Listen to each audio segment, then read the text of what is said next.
அண்மை செய்தி.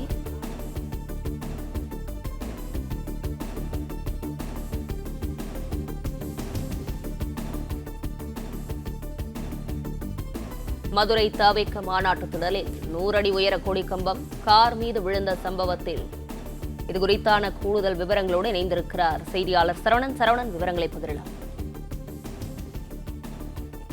மதுரை பாரப்பட்டியில தவிகவினுடைய மாநில மாநாடு நாளை நடைபெற இருக்கிறது. அதற்கு மாநாட்டு பணிகள் முழுவதுமாக நிறைவு பெற்றிருக்கக்கூடிய நிலையில கொடிக்கம்பம் அமைக்கும் பணி நடந்தது. கட்சியினுடைய பொதுச் செயலாளர் ஆனந்த் முன்னிலையில அந்த கொடிக்கம்பம் நடக்கூடிய அந்த பணி நடந்தது.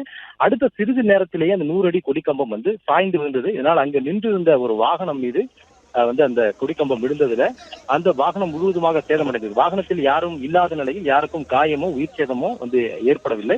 இந்த சம்பவம் தொடர்பாக தற்பொழுது காவல்துறையினர் நேரில் விசாரணை நடத்துகிறார்கள். Thirumangalam sub division ASP Anshul Nagar நேரில் விசாரணை நடத்தினார். இங்கு பாதுகாப்பு குறைபாடுகள் இருப்பதை நேரடியாக அவர் ஆய்வு செய்து கண்டறிந்த பின்னர் இங்கு வரக்கூடிய மாநாட்டிற்கு வரக்கூடிய வாகனங்களுக்கு என்று தனியாக பார்க்கிங் ஒதுக்கிய பின்னர் ஏன் மாநாட்டு திடலுக்கு முன்பாக இப்படி நூற்றுக்கணக்கான வாகனங்கள் இங்கே நிற்கிறது என்பதை காவல்துறை அதிகாரிகள் மூலமாக தெரிவித்து அதை உடனடியாக அந்த வாகனங்களை எல்லாம் இங்கிருந்து அப்புறப்படுத்த வேண்டும் என்றும் உத்தரவிட்டிருக்கிறார். இதனைத் தொடர்ந்து அங்கு நிறைய சிறு சிறு கடைகள் அமைப்பதற்காக வாகனங்களுடன் கடைகள் அமைத்திருக்கிறார்கள். அதேபோன்று தண்ணீர் பாட்டிகள் விற்பனை செய்வதற்காக வாகனங்களை கொண்டு நிறுத்தி இருக்கிறார்கள். அதே போன்று மாநாட்டு திடலை பார்ப்பதற்காக பல பொதுமக்களுடைய வாகனங்கள் நின்று கொண்டிருக்கிறது. நூற்றுக்கணக்கான வாகனங்கள் மாநாட்டு திடலுக்கு முன்பு தற்பொழுது நின்று கொண்டிருக்கிறது. நாளை இந்த மாநாடு நடைபெற இருக்கக்கூடிய நிலையில 4 இடங்கள்ல அதற்கான பார்க்கிங் ஏற்பாடு செய்யப்பட்டிருக்கிறது. 260 ஏக்கர் பரப்பளவுல ஒரு பார்க்கிங் 2 பார்க்கிங்கும், அதே போன்று 160 ஏக்கர் பரப்பளவில் ஒரு பார்க்கிங்கும், 65 ஏக்கர் பரப்பளவில் ஒரு பார்க்கிங்கும் ஏற்பாடு செய்யப்பட்டிருக்கிறது. இப்படி தனியாக பார்க்கிங் இருக்கும் பொழுது வாகனங்களை கொண்டு மாநாட்டு திடலுக்கு முன்பாக அந்த முகப்பு பகுதியிலே நிறுத்தி வைத்திருக்கிறார்கள். எனவே அவற்றை அப்புறப்படுத்த வேண்டும் என்று தவிக நிர்வாகிகளையும் அழைத்து காவல்துறையினர் தெரிவித்திருக்கிறார்கள்.